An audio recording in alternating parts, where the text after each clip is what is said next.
இன்றைக்கு இந்த சத்தத்தை கேட்கிற யாரோ ஒரு தேவனுடைய பிள்ளை இதே சூழ்நிலையில நீங்க இருக்கலாம்.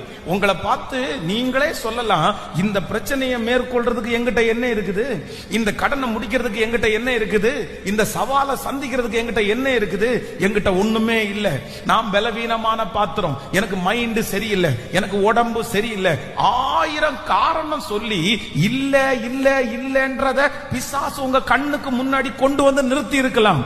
ஆனா ஆண்டவர் இன்றைக்கு தீர்க்கதரிசியின் மூலமாய் பேசினது போல கர்த்தர் உங்கள்கிட்ட கேட்கிறாரு, இல்ல உங்ககிட்ட இருக்கிறதை கொண்டே, உங்களை கொண்டே. ஹல்லேலூயா, ஆமென். இது தீர்க்க தரிசனமான வார்த்தை. கர்த்தர் வாக்கு கொடுக்கிறார். இல்ல உங்கள்கிட்ட கர்த்தர் அந்த அபிஷேகத்தை வச்சிருக்கிறாரு, அந்த தைரியத்தை வச்சிருக்கிறாரு, அந்த சவாலை சந்திக்க கூடிய பலத்தை உங்களுக்குள்ள வச்சிருக்கிறாரு.